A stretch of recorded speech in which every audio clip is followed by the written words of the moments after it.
Hello, listeners. I'm Casey Kasem. Yup, this shit show podcast is still going on, and here we have their holiday episode. A week late and $1 short. I guess after dissecting every single minute of a movie made to sell toys to children, now it's a race to the bottom of the barrel with special episodes. And right out of the gate, we have an Autopod Deceptic cock-up. Unbeknownst to the guys, the microphone shit the bed during recording, and the episode ended up with some audio issues. I've worked my radio magic to fix it for some reason, and while it's not perfect, it's fine. There's a hum that shows up in the first 20 seconds or so, but then it levels out. Just wanted to give you inexplicable listeners a heads up that their inane chatter is not quite as crystal as usual. And now, on with the show. Tell you what APDC stands for. It's audio penis dick cock.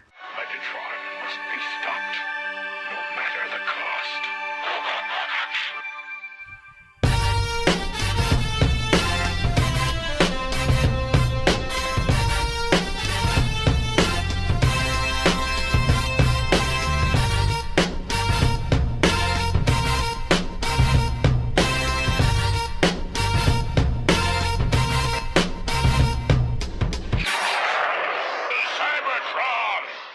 Hello, ladies and gentlemen, and welcome to the Autopod Decepticast. This is your weekly podcast that used to deliver a minute-by-minute breakdown of the 1986 movie, and I don't know why. Still does if you're just listening to the old archives. That's true, and this is episode 91, which means we'll be covering minute 90. Well, that doesn't work either. It's already off the rails. That's right. This is the first of our special topics episodes. Mm-hmm.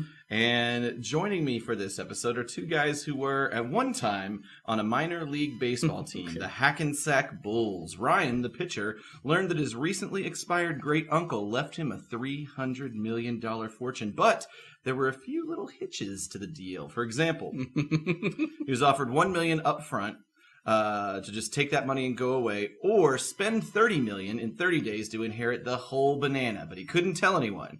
Well, Ryan went for the big money, and to spend the $30 million, well, he starts off blowing money in an expensive hotel, hires a highly paid staff, makes some terrible gambling decisions. Eventually, he decides a good waste of money would be to run a protest campaign for the mayor of New York. Well, he says some. I don't remember that at all. He says some unsavory things about some of the other candidates who sue him for this confrontational rhetoric.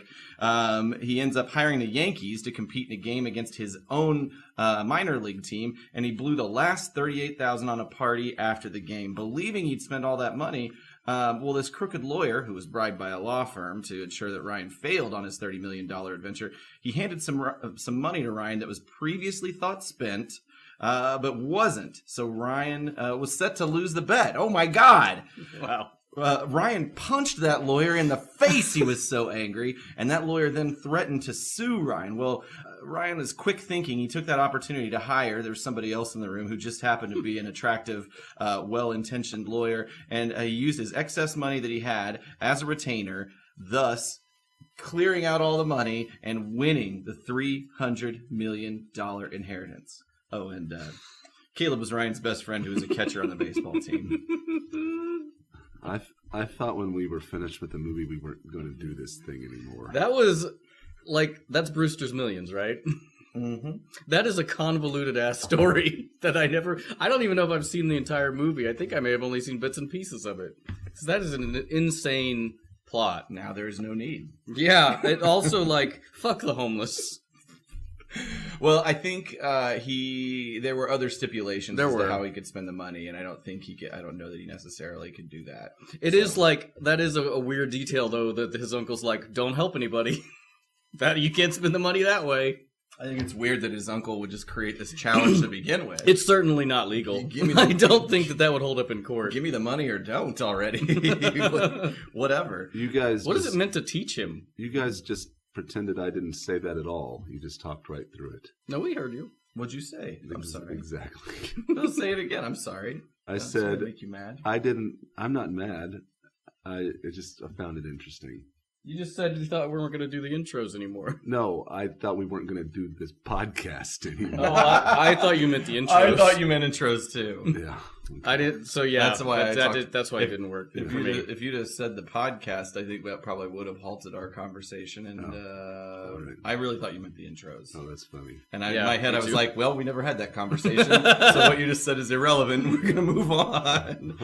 But I'm still sad that you felt small. I feel you. I think you probably just think what I said was irrelevant. You're just pushing through it. I was pushing through it. Yeah. Good joke. Good joke. That landed for none of us. Okay, I think that there is some relevance to bringing up Brewster's Millions that will come back later in our discussion. Well, there's a few things on the agenda today. This is kind of sort of a late Christmas episode. Yeah, it's our holiday episode that'll come out after the new year. And in the spirit of Christmas episodes, I think some special guests might stop by. Perhaps the ghosts of Bing Crosby and David Bowie will come by for a little hit of the rumpa rum rum. I wrote that down, but I couldn't read it. I'm not doing a David Bowie. I don't believe you are. Don't Okay. worry about it. I said perhaps the ghosts of Bing Crosby and David Bowie might come by. But mostly we're going to talk about the year 2005. Because, as I recall, there wasn't a savage extraterrestrial robot battle on our planet at that time. So we're going to talk about what really happened that year and how it may or may not relate to the on-screen action that we've been covering for the last year and a half. Does that sound fun, guys? Yay! It sounds like a hoot. I got some good stuff. Oh, all right. Well, we will try not to talk through you as you deliver that news and information. You didn't talk through me. You just didn't acknowledge what I said at all. And I thought, they're just. It's like, if I said like, I really don't want to do this anymore, and you guys just don't even acknowledge it, and you keep talking and having fun. I'm just like, you're just more and more miserable. I'm just stuck in. But you keep showing up. Yeah, for some no, reason. obviously. No, There's yeah. one episode where I we can't, just 'cause don't respond to anything you say at all, and you're just making non sequiturs in the background. Somebody, I really want to go home. Yeah. Somebody help. It's as if we kidnap you and force you to participate, or force you to not participate. Somehow legally, I need your permission to leave the show. That's right. I've got you all tied up in contracts and red tape. Carter's Hundreds. So, ladies and gentlemen, if this is your first time listening, welcome to the show. Hey. If you're Why here now? for our legendary minute-by-minute coverage of the 1986 Transformers movie, you're in the wrong fucking place because we've been there, done that. I like how we always insult people that they come into the top. place. Now, Gotta alienate 'em. why are you here? What the fuck are you doing? The point is, you're late to the party. Yeah. The keg is tapped out. Go home. But if that's the kind of thing that sounds exciting to you, don't worry. Our show, the archives are they're available on any gosh darn player that you might want to listen to them on. Go to iTunes, or as they call it, Apple Podcasts. I've seen both. I don't know what to say anymore. Go to Stitcher. Go to what's the Google other Play. one? Google Play. Tune in. Tune in. Everybody goes. I've been trying to get us on Spotify. They won't They won't return my phone calls. Fuckers. I know. By phone calls, you mean emails? Pandora now. We need Pandora now has. does podcast. so I Does guess anybody do Pandora though? They're partnering with. They're getting purchased by XM Radio, Siri XM. So I think that there's probably an avenue. I don't care. Let's just get on there. Listeners, get us on there. That's you right. do it. Of course, the recommendation would be, if you're interested in that, start at the beginning, episode Z, because we're not really talking the news. Our podcast has a respectable shelf life. Like the finest canned meats, you can enjoy Autopod Decepticast long after the bombs have dropped and the last vestiges of human civilization have withered away in concrete bunkers deep into the Earth's crust.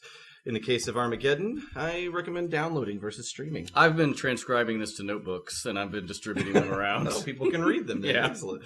This may be controversial, but I think it's a fun show from the jump. It gets even better. So listen, but that's not what this is all about. This is we're into special topics. And speaking of special, and speaking of topics, Hot Topics, a show that a place that you can go buy goods. Is that still open? And speaking of buying goods, we have a store and goods in the store that, we make some good artwork. And, of course, the Cup recruitment poster illustrated by none other than Autopod Decepticast's own Ryan Jett for $15 plus shipping. Although I think we might make some pricing adjustments just so it's one price that includes shipping. Yeah. We'll get on that. We'll figure it out. All the people that have bought our stuff already are like, God God damn it. Well, I mean, of course, we'll raise the price of the product. Just for build the so, shipping in, yeah. Exactly. And then, of course, there's our pin series. I've started work on another pin series. I know Ryan's got some. I know I've been you've doing got some doodads. designs. I also saw today on Twitter, Mike Andrews tweeted a thing where he saw, I guess, the cup poster in a conversation about the trading card game. Oh, we'll have to track that down. Yeah. Are people taking our intellectual property? I don't know what the context was, because it's just a snapshot of the thing, and with his response to it, where it's like, "Do you listen to the Autopod Decepticast?" And so I don't know what how it came about, but shout out to Mike Andrews and his own piece of work, Coming of Mage. Yes, his book. Go to Amazon. Boy, I screwed up the name of that book the last time I mentioned it. We corrected it, though. We did. But still. It's okay. Nobody's mad at you. For Christ's sake. I mean, maybe somebody's mad at you, but Yeah. it's not me. So I'm also, but it's also we're going to figure out the T-shirt situation. I'm looking at TeePublic as an on-demand printer vendor. We'll see. The margins aren't as amazing if we were to manage it ourselves, but I don't think we really want to manage it ourselves. And I think we can do one-offs as opposed to doing some big print run, and again, we would have to keep an inventory, and if nobody really wants it, then we're just got all these T-shirts. Hey, yeah, guess what everybody's getting for Christmas? And the other thing I like about it is I don't want to have to carry a bunch of different sizes, So at any rate, we'll figure that out because I think we've got some great T-shirt designs. And you may have noticed the last few episodes. Sorry, a lot of upfront stuff, but it's been a while since we've gotten together here. Has it been a couple months? I mean, November and December. Jeez Louise.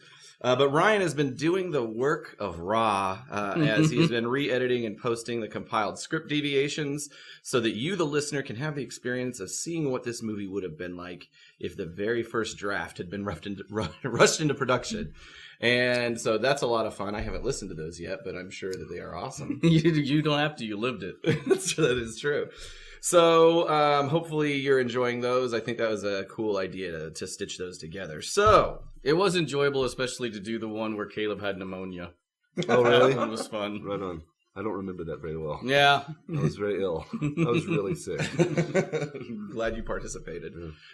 Why don't we talk about the holidays? Sure. It's the Christmas season. Did you guys get anything Transformers related for Christmas? No, but my son did. Oh, did he? Yeah, I sent you guys pictures of it. No one replied. It's typical of the text that I send you I don't guys. remember that. I don't either. All I remember is the whoopee cushion stacking. Sure, that was good. So I saw that video. We pay attention Harrison to you. got a remote-controlled Bumblebee, like a race, like a RC car, and it's awesome. Are you sure you sent this? Yes. Okay. It's incredibly fast. And the range is really far on it. Like you can race it. It goes up to, what did it say? Like 15 miles an hour or something like that. Wow. Which for a store bought racer is pretty good. It's the Beetle, and it is the Beetle. Is it does it transform if you hit a button? Wouldn't that be something? No, it just races. It'd be crazy if it was in a pose. That would probably be really or expensive you could toy. Get it to transform at 15 miles an hour and it flips in the air and lands on its feet or something. Presumably, it's a tie into the movie. It's they probably are running it off that or promoting it off that. But yeah, who got it for him? My uncle. Oh. The range is awesome. I haven't walked far enough away from it yet where it stops working, and I walked around I probably walked down the street about 100 yards. Wow. And I was still operating it on a cul-de-sac. Somebody comes by and just runs over Well, it. that's why I raced it in the cul-de-sac. I live in a cul-de-sac. There was a person who used to live across the street from me who had a remote control car that was clearly they were very into remote control cars, and they would race it at ungodly hours of the morning. I guess I didn't know that was Bumblebee, because it has monster truck tires. Oh, well, it does say Bumblebee right there. But, yeah, right. If you're trying to be a robot in disguise, why would you write your name on the side of yourself?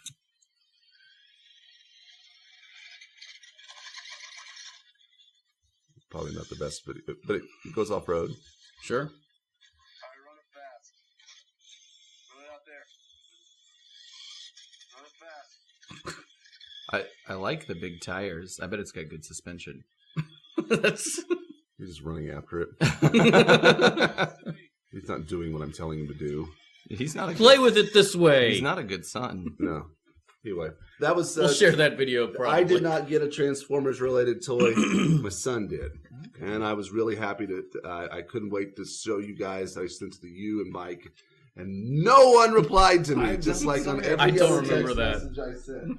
It's not. I literally sent a text message asking you guys something, and 3 days later, people finally started just talking. You guys started talking to each other on the text. And I didn't acknowledge what I said at all. You just wrote, "This is a test." That's not a question. Yeah. Well, I guess when someone, I guess I should provide have a said, directive. Okay. To be fair, I was having phone problems or It's true. or network problems, and I ended up deleting all of my texts as a way of clearing the cache of my phone, hoping that would fix the issue. The issue did fix itself, by the way. Well, that's good. It's crazy that this phone I've had for like, I think 4 years, and I'm surprised it still works. It doesn't give me audible alerts anymore, so I have to just kind of like check it periodically. But Did you guys get anything Transformers related for I didn't. Christmas? I did not. Aaron? I bought myself these awesome Legends size. They do look pretty good. Transformers. I bought most of them are the Magic Square brand. I got a Blaster, Huffer, Ultra Magnus, Trailbreaker, and I think this Bumblebee is a different. Sorry about that. This Bumblebee is a different company. I think it's called New Age or something like that. It looks like it's not. Fun. It's definitely not legal because there's no Autobot symbol on it. Yeah, none of them do. Oh, They're all illegal by from an intellectual property standpoint. great. So I bought those for myself as well as this guy, X-Transbots Wild Rider, another third-party toy. That's cool looking. Looks good. He looks. I love the paint job on it. It's so great. I guess I technically kind of did get a Transformers related gift because my girlfriend Wes bought me a ticket to Bumblebee that we went to see 2 days ago. Nice. All three of us. Was that her only gift? No, no, she got me some other things. Compost pail. That is a very Jet gift.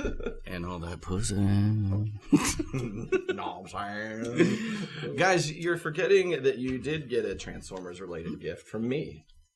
Okay. Oh, the glass? The Autopod Decepticast Oh, yeah. Rocks glassware. That was cool. I really liked that. It was cool. Thank you. Along with Mike Seibert got a copy of that. Got a copy of that.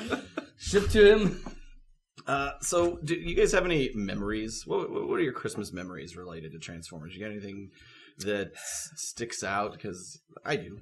Oh, well, I will say that, like I've mentioned on numerous occasions, my memory prior to, and this is why we're going to talk about it later, but it was hard for me to remember what I was doing in 2005. Me too. So prior to like 2008, my memories are just hazy. And I do remember, the only gifts I actually remember getting for Christmas is I got Snake Mountain, and I remember getting some hamsters.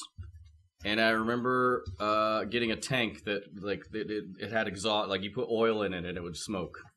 I kind of remember those kind of gifts. Mm-hmm. So lame. I don't remember any Transformers gifts. I know that I did have a regret about some of my Transformers because I had components, but I never had enough combiners to make the Gestalt.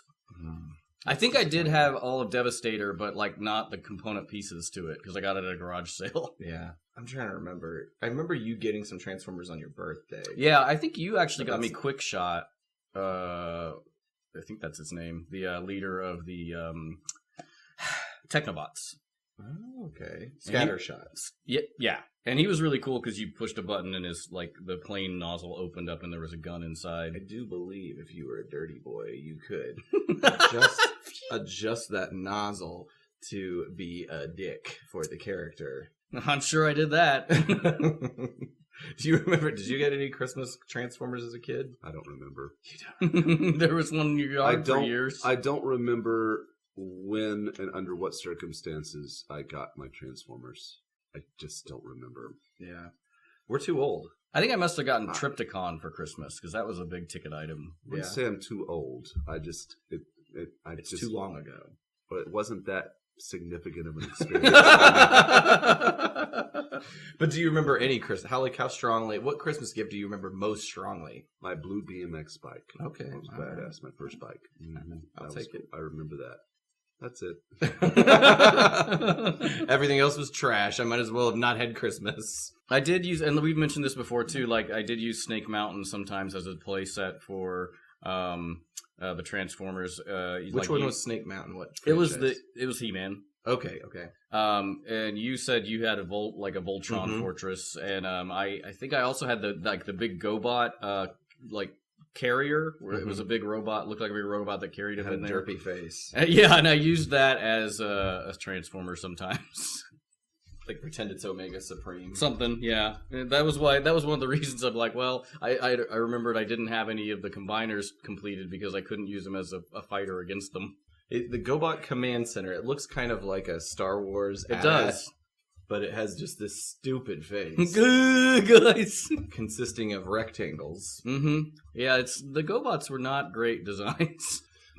So I don't remember, like you guys, I don't remember a lot of specific gifts around Christmas time. I know that my very first Transformer came on Christmas, and I do remember that, and so maybe that's why it was significant or impactful enough. It was Blue Streak. Cool. Whoa. And I remember being frustrated watching the cartoon because it felt like the character didn't have much presence. He really is not prominently featured. and maybe prominently featured is the right phrase, but because I've looked it up, because I remember the frustration of where's Blue Streak. Prowls felt like he was all over the place, but Blue Streak was in 29 episodes. And he was part of Cup's Roadblock crew in Transformers the movie. Maybe he just never spoke. Maybe not. I don't know. Casey Kasem did his voice. But I occasionally also remember getting GoBots for Christmas and other off-brand transforming toys that I would, just like you, ultimately use as stand-ins. Oh, I got tons of those. There's a picture I posted a while back of like a dollar store thing that somebody gave me, probably a disappointing grandparent gave me, that it has a ladder for a dick, which is weird. That's a famous off-brand toy. And that brings me, I think they talk about it on the Toys That Made Us, the need for Transformers to invent that rub sign technology, and they would literally say in the commercials, like, make sure it's got the rub sign or it's not a real Transformer. Rub it up and rub it out. That sounded like Cup. Once again, Cup is a creepy old man. I also would get GoBots, and I never had Bumblebee, but as a stand-in for Bumblebee, I got this guy. I remember this. Holy shit! He was a GoBot. His name is Bugbite, and he's a yellow beetle. Awful. What a ripoff! Yeah, the head is basically the top of the car. Yeah. He looks terrifying. It's bad. He's got these little, like, derpy T-Rex robot arms. We'll put a picture of this up. But yeah, that's ridiculous. I'm surprised they could get away with that. That's such a blatant ripoff. Yeah. Well, I don't know that it's a ripoff. I think that this probably existed around the same time as Bumblebee, just from a different transforming toy line that didn't get licensed, but it's still yellow. Isn't great looking. It is yellow. I wonder if it was. I wonder maybe yellow. Maybe they changed the color of it to compete. I mean, there were lots of like toys that were part of other lines that Hasbro just co-opted for Transformers, like the Jetfire and the Shockwave. Yeah. I think Caleb has established that no Transformers gifts were meaningful to him. Which is fair because he didn't have that big a collection. His whole collection is here at my house. They are meaningful gifts. I've kept them. I took care of them. I played with them. I just don't remember the circumstances surrounding me obtaining them. I apologize for mischaracterizing. But the next question I had for you guys is what presents competed for Transformers affection, and I would say that you've had affection. It just wasn't as crazy as ours, and a BMX bike. I just when you get so many goddamn presents for Christmas, it's hard just to Richie Rich over here. here. Just blend together. Well, I'm no Mike Seibert, okay? I've seen the movie a bunch. Usually I got a lot of. Some He-Man and G.I. Joe. And Were you more of a G.I. Joe person, you would say? I had a better collection of G.I. Joe at one point. I liked Transformers. I obviously bought them. Right. I bought specific ones, that were popular at the time. I'm glad I have them. But I was probably, if I recall, I was more into G.I. Joe. Right. I was captivated by them. Right. And I had a pretty badass collection. I remember you having a lot of the toys. I had the base. I had the G.I. Joe base. I had the original tank, which was an awesome toy because it was realistic looking, Mm-hmm. and it was and the treads would move, and the top section you would move it forward to go forward and back, and it could turn. Wow. I had a dune buggy. So in the base, there's a bay for the tank and the dune buggy, and I had gung ho and like. Did you have Shipwreck? Didn't have ship. He's the best. Yeah, he is. Anyway, I had a great G.I. Joe I think I had the twins. I don't have it anymore. Zaymot and Tamos. Yeah, or whatever like their names are. Tomax. Tomax. Yeah. It was a palindrome. Yes. Yes. Yeah. They were like mirror images. A man playing a canal, Panama. I like that Anyway. one. That's a good one. Race car. So yeah, yeah. I mean, it's competing. It's hard to say they competed for each other because you owned them all. Right. So you know. Right. It wasn't like Toy Story where they're when I leave the room, they're like, I'm his favorite. No, I'm I his favorite. always imagined my toys as being anthropomorphic that way. I used to explain to them why I wasn't taking one on a trip. Yeah. Yeah, that's I did weird. that too, though. Yeah, I don't know why. We're such weenies. We were too sensitive. It gets worse the older I get. Meanwhile, I would just accidentally leave them in the yard. Yeah. Caleb, Like your headphones. Yeah. I think he might be a psychopath and has no ability to love. I'm just forgetful. But I do think, like in the movie Toy Story, there is this sort of coming of age moment where the kind of gifts you start to receive change. Like for me, I would say everything Nintendo eventually replaced Transformers in my heart and time, like Nintendo games and Super Nintendo games. I remember I got Sin City whenever the Super Nintendo first came out. I got that for Christmas. I played that nonstop for weeks and weeks. But eventually that's all I cared about. I didn't care about Transformers. I have that game. Oh, do you? Yeah. On the Retron? I mean, I have a Super Nintendo. Oh, that's right. You do. Have you played Turtles in Time yet? I haven't yet. I need to get I'm off for the next week as well. I've been off work for a while and not fired, just taking vacation. Sabbatical.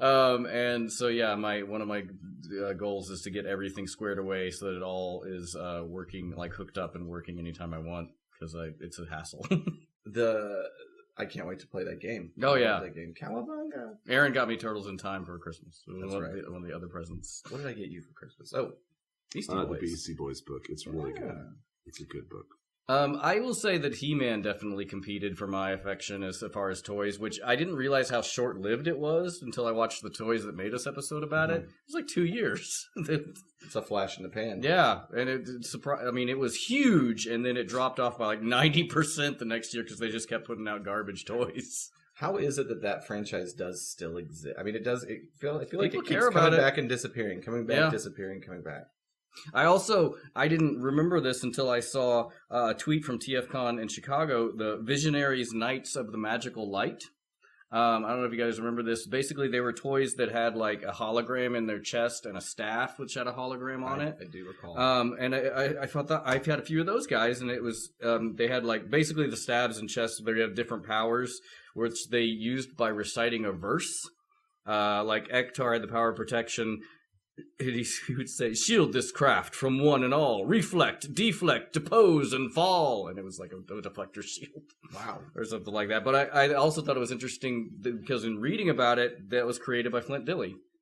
Yeah. Did that have cartoon support? I think there was a cartoon. Yeah, there was like 13 episodes. Well, so IDW does or did own the rights to that property. Yeah. And that was part of the whole Transformers Hasbro multiverse thing that they were doing. I haven't read yet. They did a 5-issue crossover with Visionaries and Transformers. And a bunch of the voice actors that did Transformers, like Susan Blue, Peter Cullen, Chris Latta, Neil Ross, they were all on Visionaries.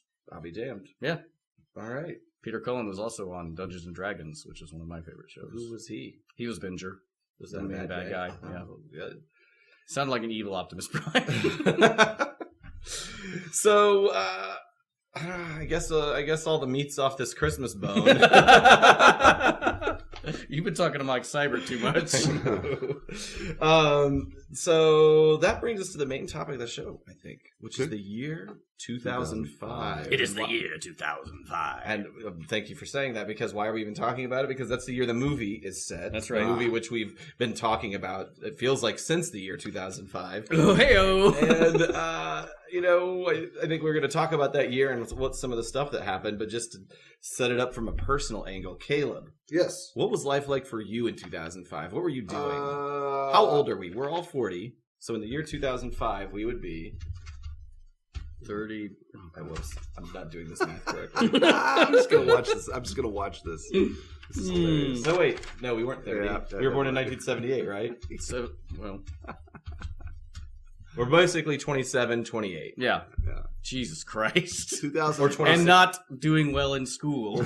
Between the ages of 26 and 28. Mm-hmm. Well, I'm glad we got that established. Not, All right. not a great. My 20s were not good for me. I had problems.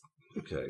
I thought for a second, because like I said, I don't remember a lot of stuff, like what happened in what order, and I thought for a little bit that 2005, when you asked us to talk about it, was during the dark period where I No, was it's not. in a This house. is after the dark period. Yeah, it was. I think you and I were living together. We were. Aaron. That's correct. Who Aaron I'm and talking Ryan. to. In We're living Bradford, together. You guys were living in an apartment. Caleb, Yeah. where were you? I was in St. Louis. You just just got moved? married. What year did you move? I moved in 2004. Okay. So I went to I got married, and then a week later moved to St. Louis to start grad school. Went to grad school up there in St. Louis for a master's in history with an emphasis in museum studies. And so 2005, I finished my first year of grad school and then started my second year. In the summer in between, it was a pretty chill summer. I You weren't working? I didn't have a job because I had a stipend during the school year, and so the summer I was like trying to figure out how to just get by. So Dog. yeah.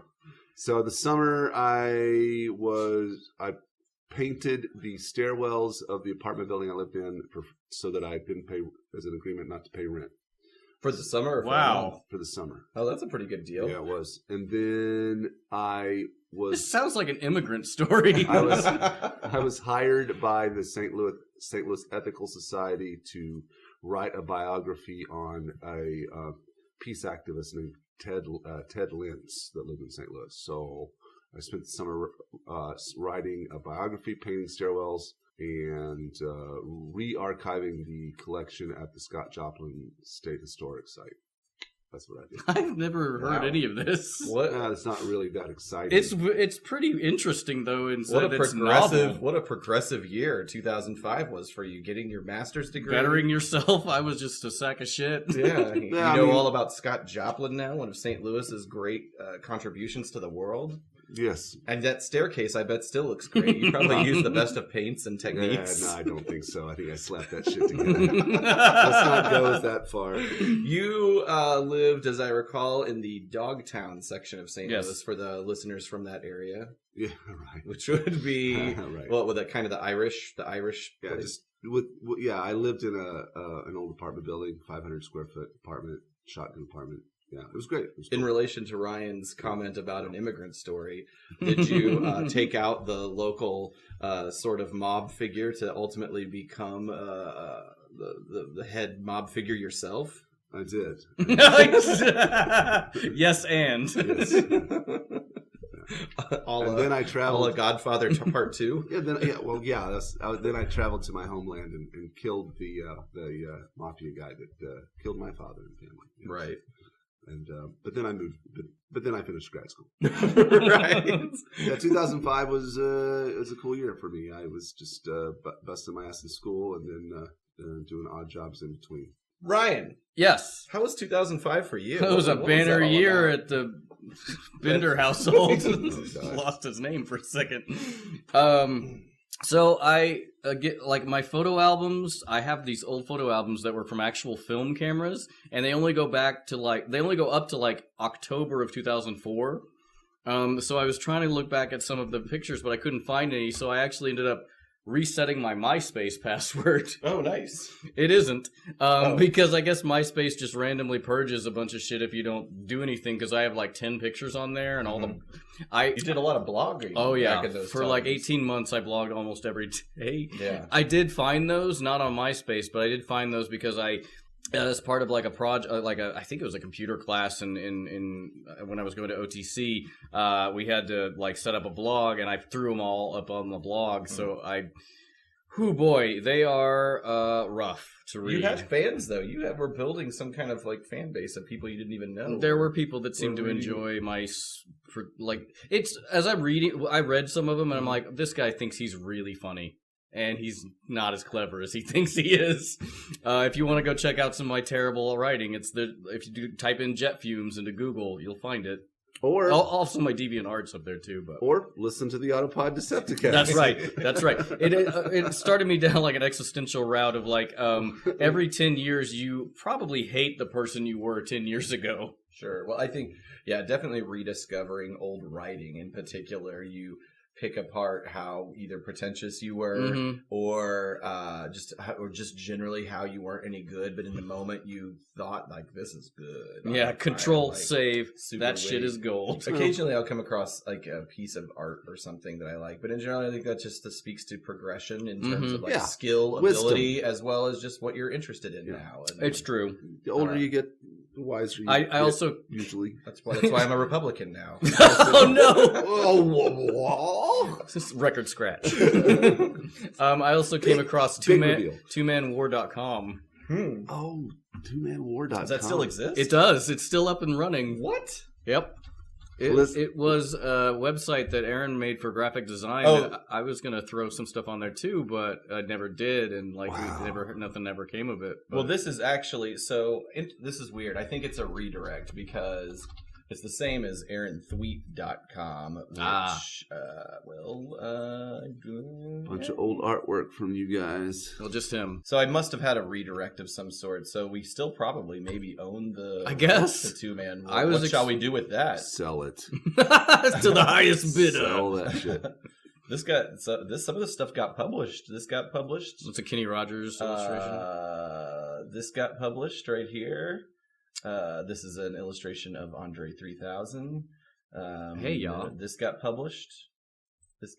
Lots of poster work. I used to love doing them posters. Anyway. Yeah. Anyway, I just came. and a lot of that was probably made around 2005. In fact, well, I'll wait, I guess, to get into big detail. But to try and figure out what I was up to, I luckily have all my emails ever.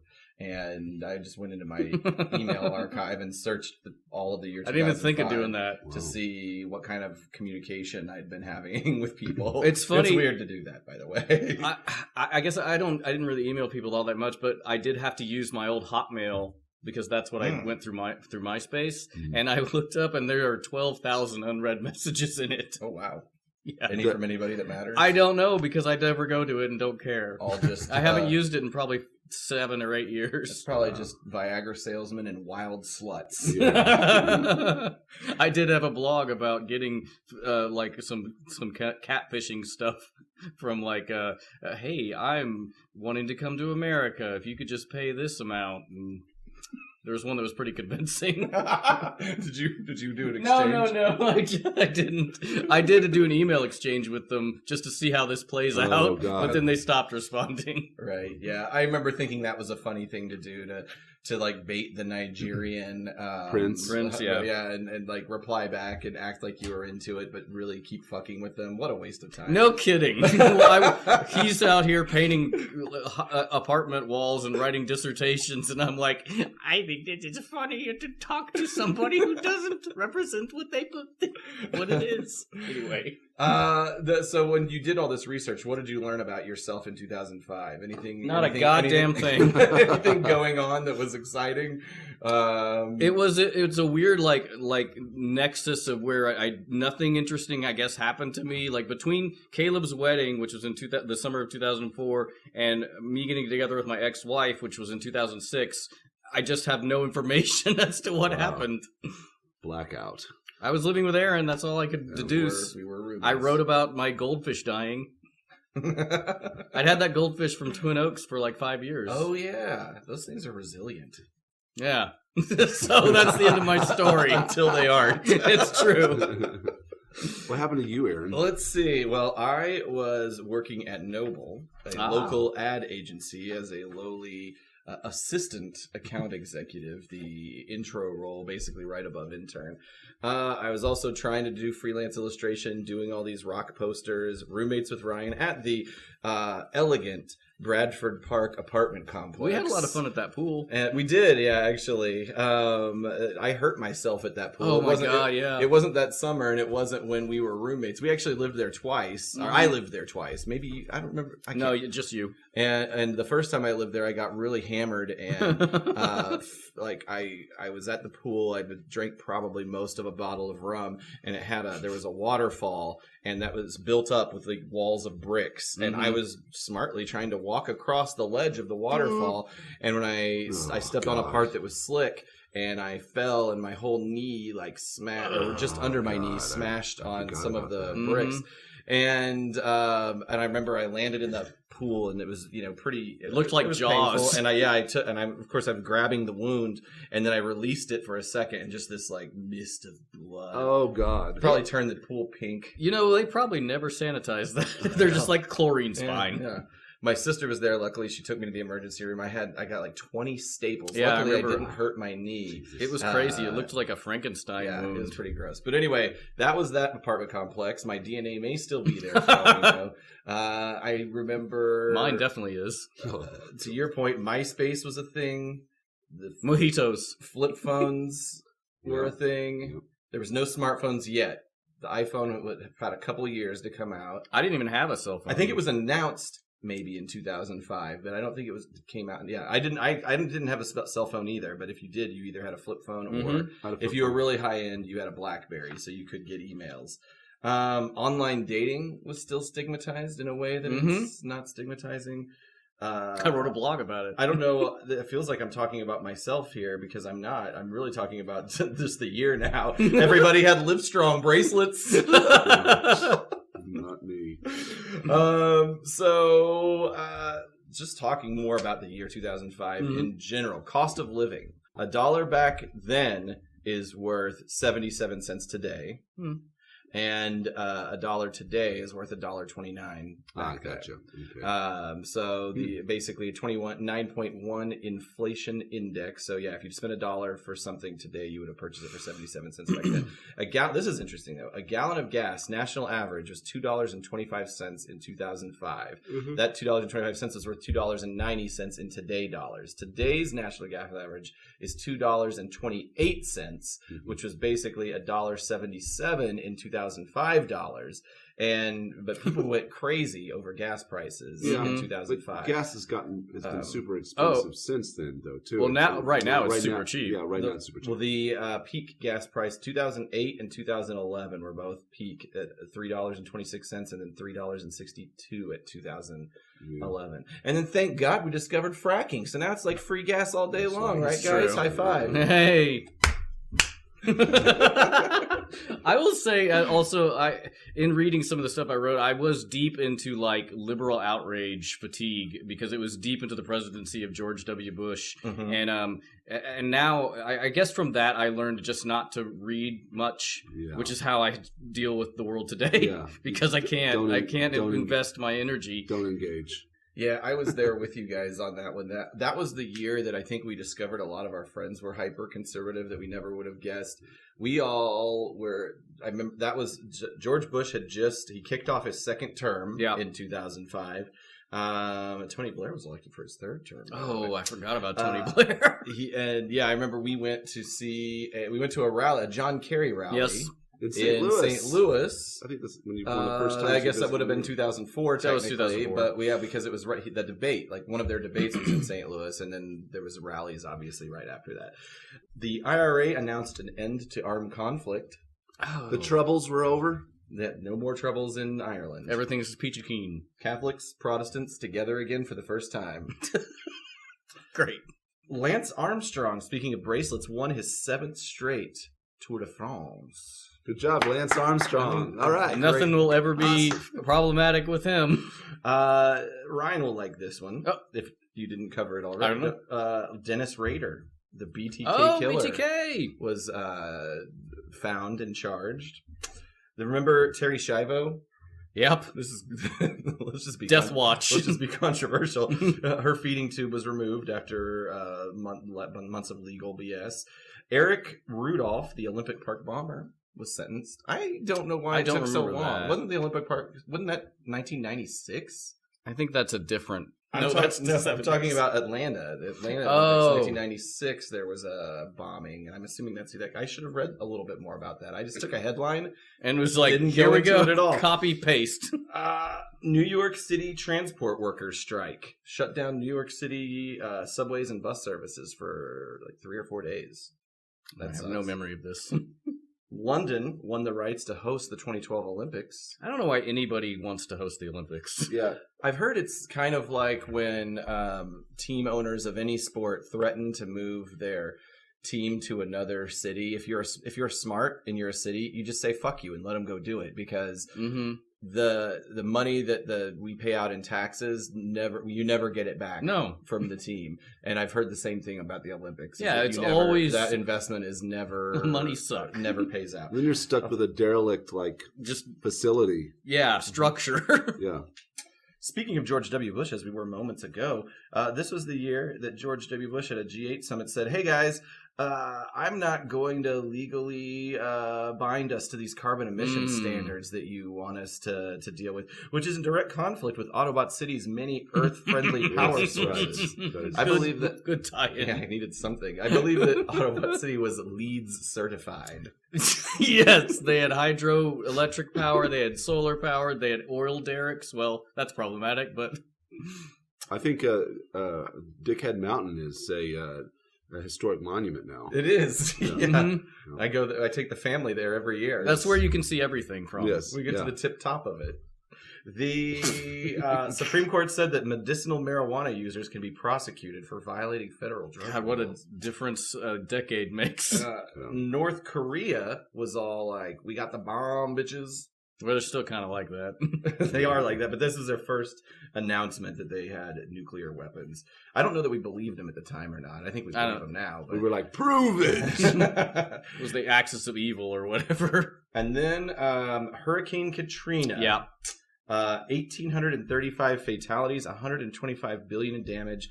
Still number one, tied with Hurricane Harvey as the costliest tropical cyclone. I they need a recount to figure that. I had a Katrina fact as well during when Kanye West called out George Bush during a concert for hurricane relief, saying he doesn't care about black people, which I found extremely ironic in the context of now he supports a white supremacist. Oh yeah. Well, yeah. He's lost his mind. Oh, he's crazy. Mike Myers, he was Mike Myers. That was so like a deer in headlights. Yes. Poor guy. I mean, I think he's passionate, Mr. West. He's insane. He's passionate. He's contrarian. There's some speculation that he has like some kind of disorder. Well, I think he definitely would admit bipolar, but my wife would say that the head trauma that he suffered as a result of a car crash, right before he got really famous, there's there's repercussions of that. I would absolutely that are just manifesting itself in the last few years. Assume that's true. Head trauma, one of the number one coincidental cases where a lot of serial killers have head injury. Oh, Jesus. Oh, wow. Mm-hmm. Uh-oh. Lots. I remember a cookie jar fell on my head when I was a kid. What does that mean? I don't know. Did you get a concussion? There's a reason that a lot of football players are so... There's research that links head injury and concussion to anger issues. Well, try and avoid it if you can. Don't get hurt. Everybody stay safe. Okay, I'm going to cover a few general pop culture points here. That's news and politics. A couple pop cultural points, and then I'll let somebody else talk for a minute. Okay. Splitsville. Oh. Brad Pitt and Jennifer Aniston, they divorced this year. Denise Richards filed for divorce from Charlie Sheen. Denise Richards. Renee Zellweger and Kenny Chesney met, got married and got their marriage annulled in 2005. Speaking of people who lost their mind, she seems problematic. Like she has problems. And Spike and Carly, they broke up. Got back together, though. I see what you did there. It was just a hiatus. They were on a break. Is that where she was in the movie? They were divorced. They were separated. Exactly. That's why nobody was taking care of Daniel. Russell Crowe pleaded guilty to second-degree assault after he threw a phone at a hotel employee. Michael Jackson was found not guilty of child molestation. Wow, that was 2005. I feel like that was older. 14-week trial. Well, he had two. He had two things that he went through. One, he ended up settling out of court, and then this one, he's like, "I'm taking it all away," and he won. I don't think he touched any kids. I think he just didn't know how the world worked. This is a really good. I mean, regardless of how you feel about it, there is a good stand-up where Dave Chappelle says, he doesn't think that Michael Jackson was trying to molest kids or sexually abuse kids. He says that Michael Jackson was trying to impress the kids. Mm-hmm. Oh, look, I have look at my pet monkey, or look at my carnival. I think that's probably true. Yeah, because Michael, and I'm saying this without really, I just don't want to piss anybody off. All those Michael Jackson haters out there. I don't want to take any kind of stand. But I think there was a huge element of him being famous since he was very young and probably not having much of definitely didn't have a normal childhood. There's some pretty arrested development there and some child beatings. And so I think he could connect better with kids, and he wanted to impress. I think he kind of also was wanted to recapture childhood. Recapture a child. In a bit.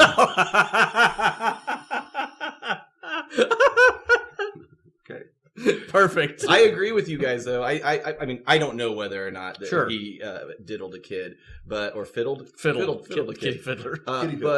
But I guess you have to give him the benefit of the doubt since he won that court case. Yeah. Either way, weird guy. Yeah. Parents probably shouldn't have been letting their kids spend the night over at Michael Jackson's house. I agree with you there. I don't know why you'd let a child spend the night at anybody's house that they're not related to, but...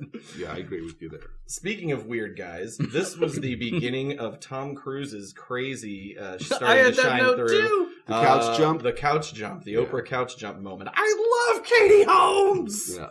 Nobody take medication. Speaking of weirdos and kids, as we just were, Nicolas Cage had a son this year that he named Kal-El. Yes. I forgot all about that. This should have been in the relationships part. Jude Law was busted for cheating on his fiancée, Sienna Miller, with their nanny. But Sienna, in turn, was also boning Daniel Craig behind Jude Law's back. So I guess it's all fair play. Who wins in that situation? Daniel Craig. I guess he does, and the nanny. Yeah, and the nanny. Yeah. So Bill Cosby, people forget this. There was a first sexual assault lawsuit. A Temple University employee alleged that he drugged and fondled 9 women with similar stories agreed to testify. So that's when it started? But prosecutors declined to file criminal charges. Oh, wow. Wow, so it started at that point. Yeah, I didn't remember that. I remember that hitting the news, but then everybody forgot about it, and then it came back up and became a thing. Believe the women. Drawing Muhammad was all the rage back in 2005, with the emphasis on rage. Oh my God! There were lots of violent protests. I think it was a Dutch cartoon. Yeah, kind of made it big. Notable deaths. And then we'll get into somebody else for a little while. I have a notable death section, too. Oh, do you? Uh-oh. Yeah. I wrote some funny stuff with it. We'll see whose is better. Okay. Notable deaths. Noted golf swing pantomimer Johnny Carson died in 2005. Okay. Famous cocaine abuser John Z. DeLorean died in 2005. Yeah. Celebrated white robe wearer John Paul II died in 2005. Celebrated black robe wearer William Rehnquist died in 2005. Mm-hmm. And, of course, Arthur Miller, most famous, of course, for locking down Marilyn Monroe for 6 years. Locking down? And then Peter Jennings, Rosa Parks, Pat Morita, and Richard Pryor, who we referred to at the top of the show, all were celebrities that passed away in 2005. Is there anybody else who passed away in 2005 that you'd like to talk about right now, Kate? I would. Anne Bancroft from The Graduate. Oh, wow. Yeah, Mrs. Robinson. Vincent Schiavelli. He was kind of he was known for being in different movies, such as he was in The Great Gatsby. He was in One Flew Over the Cuckoo's Nest, Night Shift, Fast Times at Ridgemont High, Buckaroo Banzai, Amadeus, Better Off Dead. He's just kind of an odd-looking guy. Can you see him again? Yeah. Let me. You've seen him in different movies. Oh, Ghost. Oh, yeah, he was in the subway Ghost. guy in Ghost. Yeah, exactly. Mm-hmm. I don't know why that's my touchstone for that guy, but Because it was probably his most notable role. I think so. He was Paul. Also, okay, so that's that He was guy. in One Flew. I remember him in One Flew Over the Cuckoo's Nest. He has as well. a very distinct look. Yeah. Mhm. Paul Winchell, who was the voice of Tigger, passed away.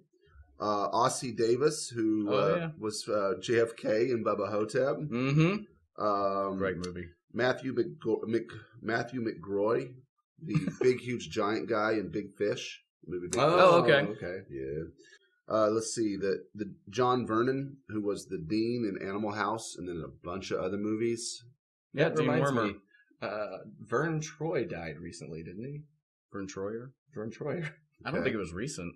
Oh, Are okay. you just bringing that because his name is similar to John Vernon? Yes. Okay. Bob Denver died in 2005. He was Gilligan from Gilligan's Island. All right. A big one, James Doohan. Scotty. Scotty died. Thurl Ravenscroft, who was the voice of Tony the Tiger. Definitely not his real name. You know what, guys, though? He was great. Well done. Mitch Hedberg. Oh, wow. That was 2005. Shit. God. Luther Vandross. I did read that one. I couldn't come up with a funny joke about it. No? Luther Vandross. Yeah.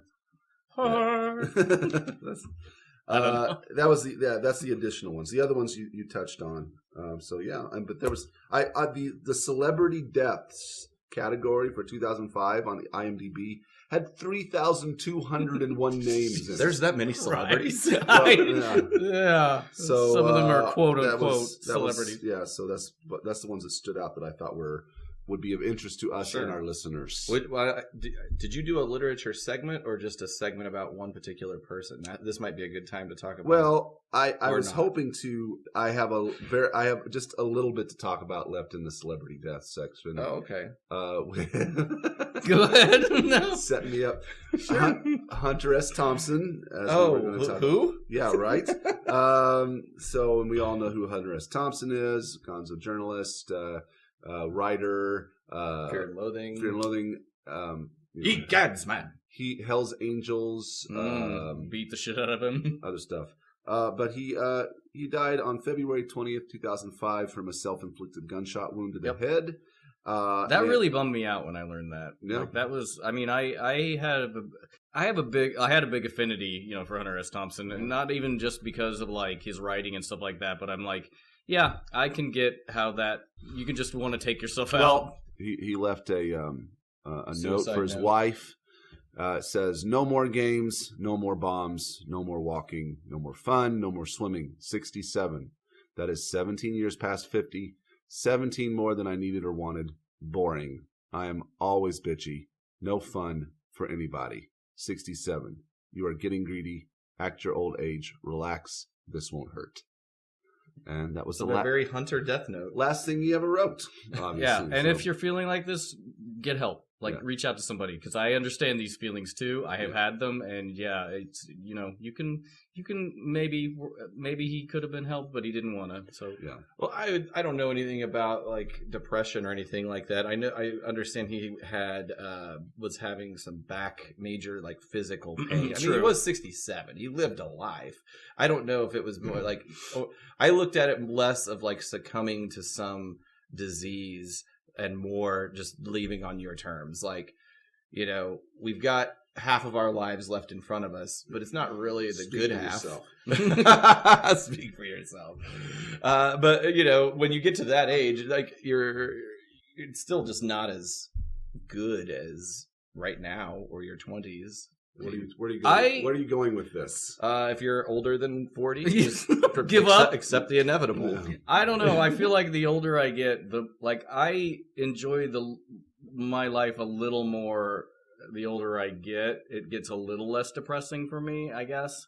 And maybe that's just a perspective thing, and maybe that'll change when I get to 67. But like, I would not go through my 20s or 30s again for any amount of money. It was a pretty unfortunate time for me. Yeah, we're glad you pulled through it. It was. There's still time. It was interesting to watch. That's for sure. Yeah, great. As a spectator sport, it was top notch. It could be a movie. Yeah.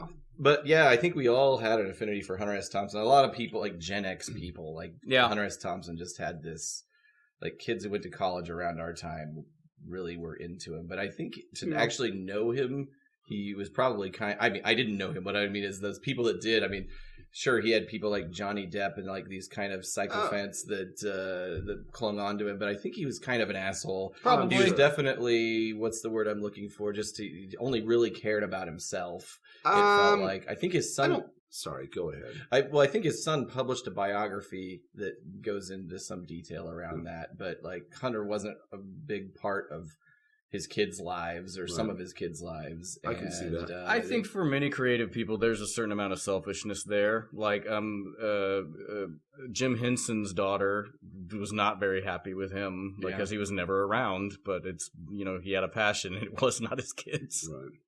Yeah, it's probably a mixture of maybe like highly creative people, true artists, and also people that are prolific and just highly competent and focused. I think that there's probably, you don't hear about the people that do it right. Maybe, and that's true too. Yeah, there's not a huge Venn diagram overlap of very successful people and good dad. Right. I think, what do you mean? I mean, I think there's probably a lot of very successful people out there that are good dads. I guess it depends on how you define success. What are you basing that on? There are very few instances where I've heard of someone's kid saying that they were a good dad, and it's somebody who's famous and rich. Back to the point, I'm saying people are more likely to talk about bad things than good things. Sure. I don't know though. I don't think there's data to support your point necessarily. Or it's probably. Not. I mean, I don't have the figures on hand. It's not on hand. You probably do hear about the bad stuff. Sure. However, I do think that as a personality trait, people that are highly successful and driven in their careers or their chosen platforms don't have the best marriages or family lives because the work takes precedence over the family life. But we'll find out. Caleb will do the research and he'll get back to us on our next special episode of Autopod. We'll put a pin in that. Family Matters. To bring it back around to Hunter S. Thompson real quick to finish it off. So his funeral, his ashes were fired out of a cannon in a ceremony funded by Johnny Depp. And attendees included his friends Jack Nicholson and Senator John Kerry. Oh, wow. Interesting. Yeah, back to John Kerry. Who's in an episode of Cheers? John Kerry's in Cheers? Yeah, he was a senator from Massachusetts. Because he was a senator at the time, yep. back in the 80s. Yep. Did you know he was also like he was I don't know if he was a POW or something like that. He was in Vietnam. Yeah, he definitely was active. He was he I think was like captain of a PT boat or something like that. So. But the Swift boat veterans will tell you the real truth behind it. Exactly. Remember that whole yes. thing? No. It became a phrase, getting Swift boated. Basically, Republicans found a bunch of guys to tell stories about how John Kerry's not a war hero. Oh. It's also like tied in with calling people and having leading questions of like neither response is good or like imply. It's the whole Fox News thing where you just ask a question that has no basis in reality. How would you feel if we told you that John Kerry murdered your cousin? Exactly. Well, I wouldn't like that at all. You don't want that as your president, do you? No. Anyway, that's me. Thank you, Caleb. Ryan, do you have what do you want to talk about? I had TV and movies. Well, why don't you do that? Okay. I looked up, this was weird, and in addition to just being a time in my life that I'm like, I was just not great, I guess, I looked up the movies and TV, and I'm like, I don't think I liked any of these movies. That were like, these are the top grossing films of 2005. Number 10 was Mr. and Mrs. Smith. Number 9 was Madagascar. 8, Batman Begins. 7, Charlie and the Chocolate Factory. which is fine. It's not bad. 6 is Wedding Crashers, which is also okay. 5, King Kong. 4, War of the Worlds. 3, Harry Potter and the Goblet of Fire. 2, The Chronicles of Narnia, The Lion, the Witch, and the Wardrobe. And number 1 was Star Wars Episode 3, Revenge of the Sith, which is fine. It's also not terrible. That was the highest grossing. That was the highest grossing. It was the highest grossing film of 2005. Because those were all some big movies. Yeah. Wow. Of course, Mr. and Mrs. Smith would be the movie that broke up Brangelina. Tying it all or back no, around. it created Brangelina. Broke up Bradifer. Jennifer Aniston? Jennifer Brad Pittston. Yeah. Anyway, that happened. I was so excited when the announcement came out. Tim Burton's Charlie and the Chocolate Factory. Yeah. I thought it was going to be, I remember reading about it in Rolling Stone. I was like, Tim Burton's the shit. But here's the deal. Tim Burton really only has about 1 out of 10 movies that are any good. I'm kind of anti Tim Burton. I would put it lower. I mean, I'd put it like maybe 1 out of 20. No, I mean, I would put it at like 1 out of 4, 1 out of 3. I think Big Fish is a good movie. It is. I mean, I think Pee-wee's Big Adventure is one of the best movies ever made. Sure. I love the first and second Batman. I think the first Batman is great. The second Batman is all right. It's a Christmas movie. Yeah. Sure is. I know, clenched teeth. Did he do Addams Family? Nightmare Before Christmas? Of course. He produced it. Yeah, I think it was based on his artwork styles. Yeah. I will say though that I do not like what's the movie with Mark Wahlberg where he goes into space and there's monkey people. Planet of the Apes. Oh, Planet of the Apes. Yeah, not so much. No, I hated that movie. Yeah. Edward Scissorhands was all right. Oh yeah, I like it. He does have a lot. I mean, the thing is, his original storytelling is good. Big Fish is a good movie. But I don't know some of his. Well, let's talk about his failures. Charlie and the Chocolate Factory. I didn't hate it as much as everybody else seems to. I'm okay with it. I liked it fine. I haven't seen the Alice in Wonderland movies, but they were fairly panned. That looks not good. Like just the visuals on that looks not good. I feel like Mars Attacks is hit and miss. There are things I like about it. I'm sorry. I take that back. I love Mars Attacks. That's a great movie. I think for me, whenever like the ones that I like, I really like, and the ones I don't are like I don't hate them. Oh, Beetlejuice. Yeah, I think you mentioned that. I said that earlier. Okay. Yeah, but he's doing the Dumbo remake. I don't know why that needs to be in existence. Slow down, Ed Wood. I'm just going. I'm going down to the bottom here. Yeah, so where I guess his first major film was Pee-wee's Big Adventure. Everything else was shorts. Such a great movie. Sleepy Hollow's kind of mediocre. That was mediocre. Yeah. Planet of the Apes was really, I think, his first big miss. Because I think was Edward Wood critically liked? I think so. The World of Stainboy. I don't know anything about that. Big Fish. Corpse Bride's fine. Sweeney. I think people think Sweeney Todd is pretty good. I like it. People don't like Alice in Wonderland. They don't like Dark Shadows. Yeah, I don't know anything about Frank and Weenie. I think Big Eyes was fairly well regarded. All right, well, I take back everything I said. We'll say not 1 in 10. We'll say solid, maybe even 33%. There you go. I'll accept some, but 1 in 10 is a bit extreme. In fact, I might even flip the numbers and say 66% of his movies are good. 2 out of 3. 33 seems about right. Are not good. But those 33 just suck so hard that it kind of drains the life out of his movies. I kind of made my own little list of movies I liked from 2005, which was Walk the Line, that was a great movie. Sin City, Sky High, which is a Kurt Russell superhero movie. Yeah. It's a Robert Rodriguez movie, right? I think so. Yeah. Sky High. We watched it on a bus in Mexico, as a matter of fact, when we went to Coba. Directed by Mike Mitchell, written by Robert Rodriguez did Sin City though, which is a good it's true. Movie. And then Waiting, which is the Ryan Reynolds movie. You're thinking of Spy Kids. Yeah. That's right. The 40-Year-Old Virgin and Brokeback Mountain. I've still never seen Brokeback Mountain. Really? That's a good movie. It's great. But 40-Year-Old Virgin is a classic comedy. Classic Carell. I think at the time I saw that, which I saw it a couple years after it came out, I hadn't laughed as hard at a movie in forever. Bags of Sand. And that basically created or recreated the whole Apatow thing. Okay. What else you want to talk about? Well, let's do the TV of 2005. Some shows that I liked. The Office, the U.S. version. My Name is Earl. American Dad. The Colbert Report started in 2005. The Boondocks. It's Always Sunny in Philadelphia. Which is still great. It's good. Robot Chicken, Iron Chef America, and Intervention, which is a show I watch when I want to feel better about myself. Yeah. Shows that other people seem to like for whatever reason is How I Met Your Mother, Criminal Minds, Grey's Anatomy, and Dancing with the Stars. Those were the top shows of the year? No, just shows that came out in that year that people like, but Ryan doesn't. Yes. Gotcha. Yeah. I think How I Met Your Mother had some magic when it first started, but unlike It's Always Sunny, as it moved on, it lost its magic and wasn't great anymore. I've never seen an episode, but it doesn't. Always Sunny? No, of How I Met Your Mother, but I've seen bits, and I'm like, I don't really want this. It's enjoyable enough, but it was. I could see how it has a formulaic sort of feel to it.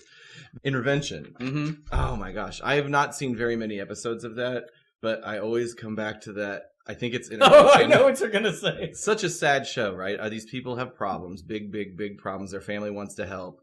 It's a little exploitative because it's on TV, but there was one episode that I feel like I've seen 3 times, every time in Ryan's presence, where the person who's an addict is addicted to inhalants.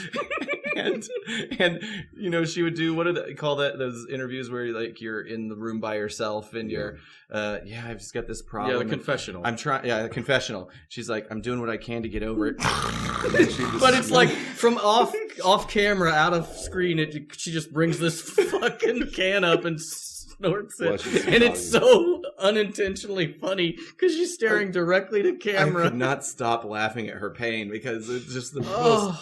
I'm sorry. It is a very silly thing to be addicted to begin with, but it just looks silly. You can't help it. Right. Just can't help it. Well, and she brought it with her to the confessional. And she brings it from out of frame to her nose. It is the funniest thing. It was almost like it wasn't even really her arm. Like it was a puppet's arm that just comes up from out of nowhere. I'll put that bit up on our website. Yeah, I always was bummed out on that show where they try really hard to get the person to go to rehab, and the person would finally agree to it.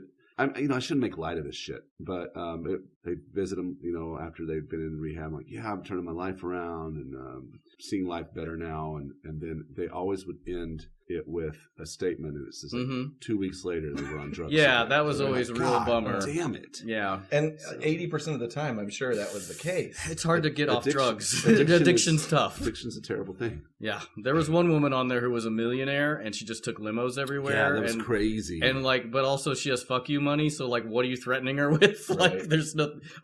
How are you gonna cut me off? Because usually it's like, I'm gonna stop paying for your phone. No, she just had she had a lot of money, and she was spending it very weird way. She didn't like to fly. She would just take a limo everywhere, like hundreds of miles. Yep. Was Intervention... first of all, what was her problem? Was she a drunk? She was an alcoholic. Yeah. Was she a drunk?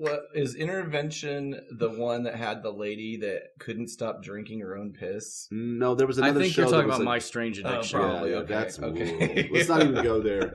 Please. It didn't come out in 2005. No, it did That's not. right. I like to back think to 2005. back at the Transformers. I like to think of all this happening in the periphery of what we actually see. Like in the movie, George W. Bush is president. Hot Rods. They're driving. Him and Daniel are driving to Dickhead Mountain, and they pass on the street on the road. The lady in the limo. Yeah, exactly. And she just screams some cat lady shit at him out the window as they She pass. did have a cat. Did it go in the limo with her? Yeah, I think so. Oh, I just to round out the segment of events, I had 2 or 3 little short things. Doctor Who returned to the BBC after 16 years. Star Trek Enterprise aired its final episode, ending the 18-year run of an ongoing series on the air in the franchise. Oh, I didn't realize that was that. Okay. Yeah. I didn't realize that was that. And Fox canceled the show Who's Your Daddy after 1 episode. Who was in Who's Your Daddy? Well, who was your daddy? It was an adult. It was a reality show, game show, that an adult put up for adoption as a baby has to choose their biological father from 25 men, and if they're right, they win $100,000. Good Lord. That's really understandable why it didn't make it. Wow. This was around peak reality trash era. Yeah, remember the game show, I think also on Fox, where you were hooked up to a lie detector? Yeah. Like, why would anyone agree to go on this show? Oh, money. Money, yeah. Yeah. And attention. Mm-hmm. I will take over a section now of music. Musical milestones. Oh. Here's a few things that happened. Destiny's Child announced its plans to disband. Guitar Hero became the video game craze. I still have like 4 of those guitars. It was such a fun game. It is crazy how everybody all of a sudden had it and played it. It's still a game in Incredible Pizza. It makes normal people feel like they're musicians. Normies. A young country music upstart named Carrie Underwood crushed her opponents on American Idol. Yep. But to bring it back to the movie, the prediction that pop metal would be the dominant form of music in the year 2005, well, that was a bold prediction that did not pan out. The Billboard Top 100 singles for the year 2005. Are you going to read all 100 of them? No. Jesus. The top 100 is the list. Okay. I'm going to give you the songs that were at the top of the top 100. Gotcha. Throughout the year. That was, so in January through February, Mario, Let Me Love You. Do you remember that song? Nope. Smash hit. I'm sure you remember this song, 50 Cent featuring Olivia Candy Shop, March 5th through April 30th. I wish I didn't know that one. Well, it's not a bad song. Then the Ms. Gwen Stefani took over the charts in May with the song Holla Back Girl. Yeah. I love Gwen Stefani. Times I've been round Yep. that track, it's not I'm down just with gonna that. happen I'm down with like that. There ain't no holla back girl. Shit's bananas. Yeah. BANANS. I just got Andy she loves Gwen Stefani because she's from California, and I got her a Gwen Stefani long sleeve shirt. Was Andy from L.A. or Orange County? Andy was actually from L.A. County. She was not LA from. County, She was gotcha. not from Anaheim, but Okay, she gotcha. was. She can still like No Doubt. It's okay. Dang Gwen Stefani. It'd be like me liking someone in Springfield, even though I grew up in Nixa. I mean, there's a bigger distance there, but yeah, I'm with you. Yeah. Then taking over her is Mariah Carey with the song We Belong Together. That was at the top of the charts June 11th through June 25th. Then she was upstaged on July 2nd by Carrie Underwood, Inside Your Heaven. That song was at the top of the charts for 1 week, and then the Mariah Carey song came back. And basically July through September was all Mariah Carey. Yeah, that was altogether. That song was on the charts for 14 weeks. That was the biggest performer of that year. Another solid performer for 10 weeks. Kanye West owned the charts with his song Gold Digger. He ain't messing with no brokes, as you might recall. Oh, yeah. And then the year closed out with a pre-felonious assault conviction. Chris Brown, his song Run It, basically the end of November through the end of December. So that was the Hot 100 singles. The Hot 100 albums is interesting because it's like there's only really maybe 12 there's really only less like maybe 10 artists that top the singles chart, but a lot of artists, like, it's more diversified when you look at the albums. So Eminem Encore had a top album, Green Day American Idiot was a top album, The Game the documentary, Kenny Chesney, Three Doors Down, Ray Charles, I'm not going to say this correctly, Omarion, 50 Cent, Mariah Carey, Rob Thomas, Bruce Springsteen, Nine Inch Nails, Dave Matthews Band, System of a Down, Audioslave, Coldplay, George Strait, Robert Kelly, of course. Fake, got to be formal about it. R. Kelly. Stained, Hillary Duff, Kanye West, Paul Wall, Disturbed, Gretchen Wilson, Nickelback, Alicia Keys, Ashley Simpson, Destiny's Child, and Madonna all had #1 albums. None of those are really close to what we hear on the Transformers the movie soundtrack. I guess you could argue maybe System of a Down, Audioslave, and Stained are descendants of the pop metal from the soundtrack. Not really. No. I mean, it's... Well, I guess you could say that pop metal ultimately succumbed to what was alt rock or modern rock. And then this is like... New metal. The worst of the worst of modern rock. Like what modern rock basically evolved into new metal. And my some of it's bad. I don't want to offend any of our listeners. I didn't like that era of metal. I feel like these new metal people, though, System of a Down, Audioslave, and perhaps Stained. I think Stained became a caricature of itself, or like a caricature of the genre. I can listen to System of a Down. Yeah, System of a Down is awesome. Yeah. And Audioslave wasn't as good as like Rage Against the Machine, but it was a proper analog. Anyway. Okay, fair enough. Grammys. U2 cleaned up the Grammys that year with Best Rock Performance, Best Rock Album, Song of the Year, and Album of the Year. The album they were on was Dismantle an Atomic Bomb, which is the one that had that song like, hello, hello, uno, dos, tres, catorce. Oh, God. Hello, hello. It was a cool video. Green Day took home Record of the Year with their song Boulevard of Broken Dreams. The best new artist that year. This is how long ago this was. John Legend was best new artist. He also won best R&B album, best male R&B performance. Kanye West cleaned up the rap category with best rap solo performance, Gold Digger, best rap song, and best rap album with Late Registration. Other winners included Kelly Clarkson, Maroon 5, Stevie Wonder, Gorillaz, Burt Bacharach, Chemical Brothers, you like them, Tony Bennett, Bruce Springsteen, System of a Down, Slipknot, White Stripes, Mariah Carey, Beyonce, Aretha Franklin, Jay-Z, and the Black Eyed Peas. You know, when I hear lineups like that, I can start to understand, like, Ryan's aversion to music. What's your problem with this lineup? Is it Black Eyed Peas? That's the one. Is it? We don't. It's not a bad lineup. We don't have to go. But here's what I think about it. I think it's a common critique of the Grammys that they're kind of out of touch. And that feels like an out of touch list of people, with the exception of like maybe some of the rap acts, but Burt Bacharach and Tony Bennett. And I don't remember what the categories were. Bruce Springsteen. Oldest fucking white dude. So that takes me to probably the biggest musical event of the year, which was the Live 8 concert. Do you guys remember that Live 8 concert? It took place I remember the name. over, I believe, 8 different cities. You got to realize that I was really into writing that autobiography. Yeah, you got Scott Joplin covered from the musical front. So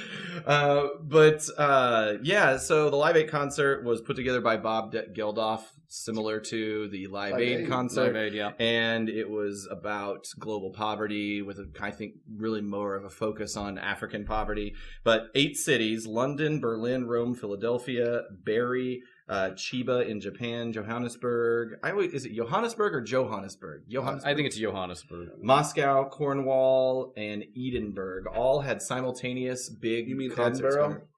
Edinburgh? Well, hold on.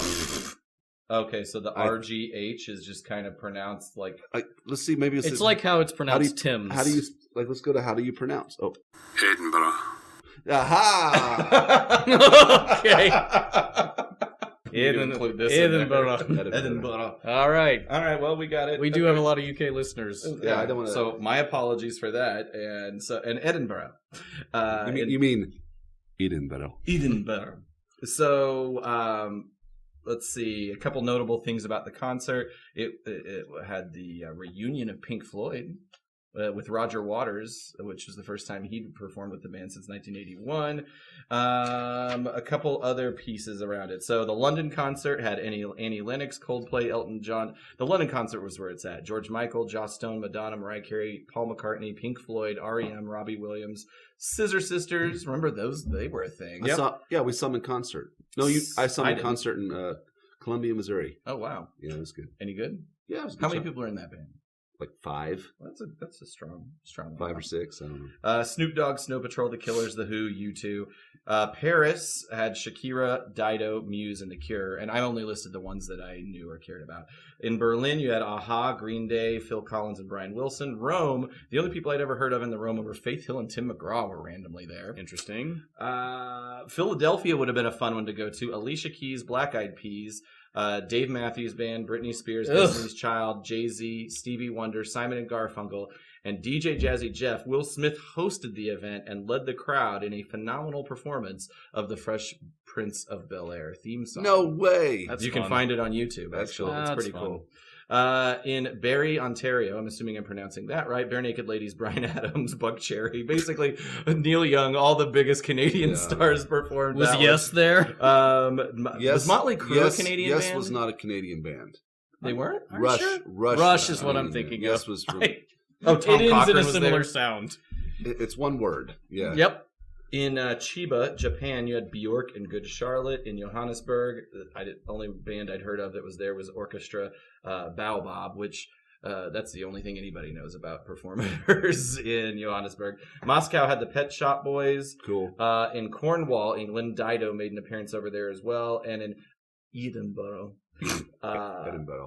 Annie Lennox, and this is awesome, James Brown performed there.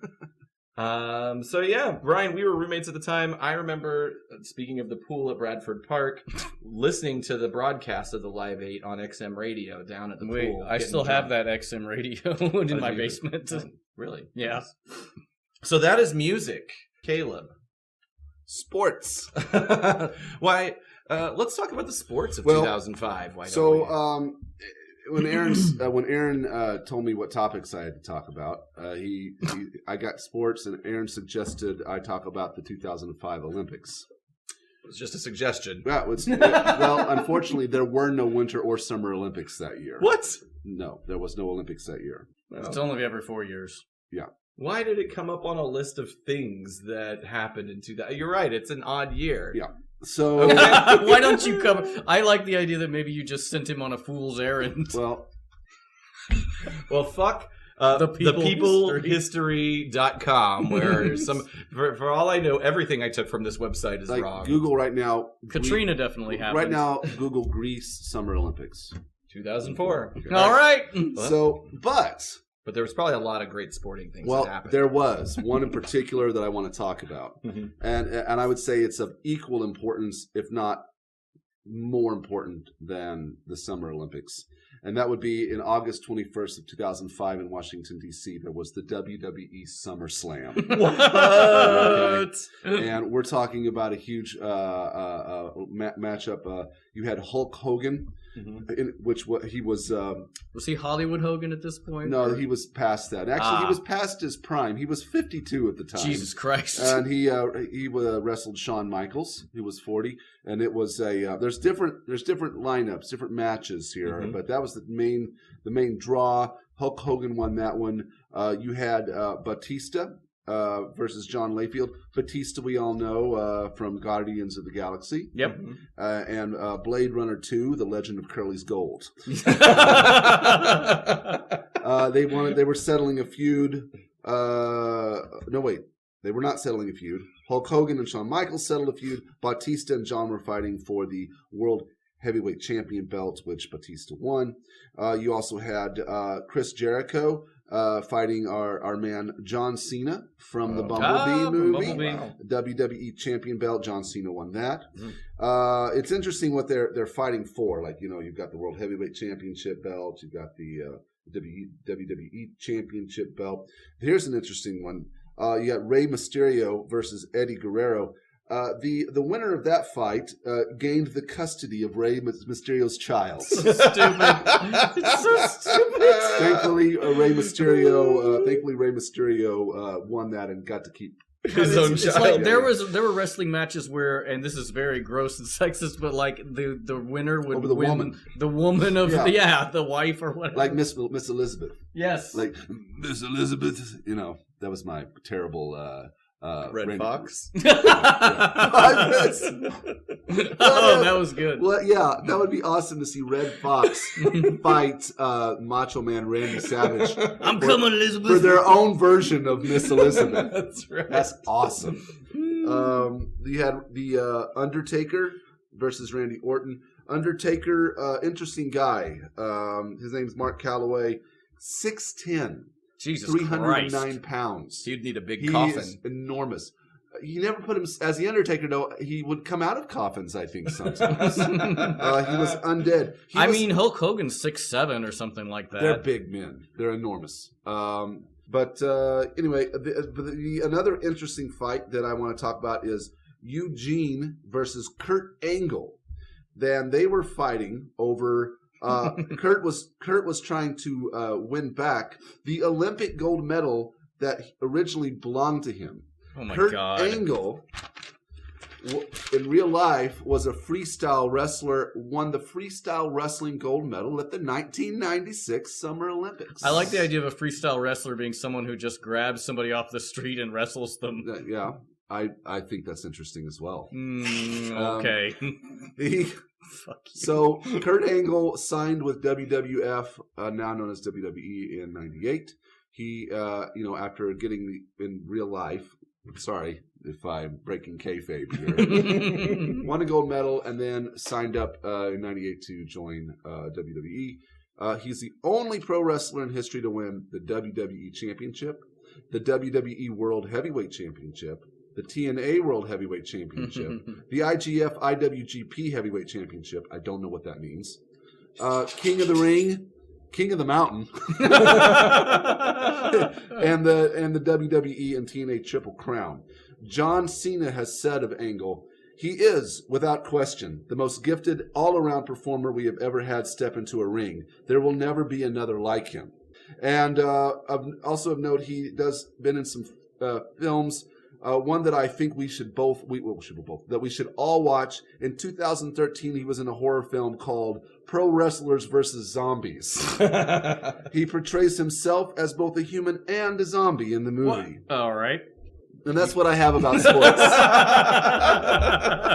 Well, thank you, Caleb. That was an great. awesome ride. Yeah. Holy shit. Thanks for covering the Summer Jam. Yeah. So does Summer Jam happen every year? Summer Slam. Oh, Summer Slam. I'm sorry. Watch yourself. Don't get it confused. It happens every year. I think I have a yard game called Slam Jam. No, Yeah. it's called Can Can Jam. Jam. We're usually drunk when we play. We don't remember. That's the song. true. Ryan, I believe you had some further content to close out the year 2005. Just a little bit of Transformers stuff. What was happening in the Transformers world in 2005? Oh, yeah, I guess we should talk about the Transformers. Yeah, we're finally an hour and a half in. We're going to talk about the I Transformers. really thought that there would be a lot more of an ability for us to connect real world events to the Transformers world and kind of riff off that The direction. sports, but think about it real quick. John Cena. That's true. Okay. There's one. There's one. Autobot City, LEED certified, Yeah. carbon emissions. Yes, there you go. All right. That's all you need. Oh, and of course, Carly and Spike. That's right. Took a break, got back together. Everything was We made 3 jokes. Sorry, everybody. I got this from basically the TF Wiki. The Transformers Headmasters, which originally aired in Japan in 87 and 88, was dubbed and released in English in 2005. I don't know if that's true. That's what it said. Oh, okay. I've never seen an English dub version of Headmaster. Well, it says it's infamous for its poor quality, mistranslations, and incorrect names. Okay, all right. 5 I'll look actors into it. did all the voices. Oh, maybe was it a fan thing? I think it was. Okay, that makes sense. Yeah. And the Transformers Cybertron, which debuted in Japan as Transformers Galaxy Force, was supposed to be a reboot, but ended up just being a continuation of Transformers Energon, and ended a black hole made by the destruction of Unicron threatened Cybertron and this whole galaxy. And an ancient Transformer, Vector Prime, comes back to Cybertron and has the Autobots go look for Cyber Planet keys. Yeah, that was the gimmick. You get the cyber keys, and you'd It's like a power-up. You would penetrate your Transformer with it. It would give it new secret abilities. Mm-hmm. That's it. I didn't follow any of that stuff I was not into I bought the occasional toy if I saw one that looked cool. Like, I think I have an Armada or Robots in Disguise. I can't remember a version of Optimus Prime and a couple other random things. But also toy related, the Alternators series continued. I don't know if you guys remember that. Oh, yeah. I have one. Totally remember that. I have one alternator. It's the Subaru that is also Smokescreen that's over here. But Yeah, I have I don't know if I Those bought are them or cool. somebody gave them to me, but like I thought they were just like the aesthetic was really cool, and I ended up buying a couple of them. Yeah, let's see. I guess I didn't note the ones that actually came out that year. I'm pretty sure one called Battle Ravage came out. I think the Shockwave came out that year. That was the year also. By the way, I'm going to shout out to Soul Fury, who is a writer, moderator on the TFW 2005 boards. He has an article that I go to every now and again. It's great. It's 30 articles. It's 30 years of Transformers in 30 days that he published right around the 30-year anniversary. And it's a great, great read, but a lot of this came from that. So IDW took up the reign of the comics that year. Oh, wow. They got the license from, I guess it was Dreamwave that had it previously. FUM Publications, which was an event management group. Correct me on that if I'm wrong, but they took over the Transformers convention, which was called oh shit, what was the Transformers convention BotCon? called? BotCon, thank you. But that doesn't exist anymore. Mm-hmm. And that's when the plans came together for the live-action Transformers movie in July of 2005. Michael Bay was named the director, and he had to be convinced to do it.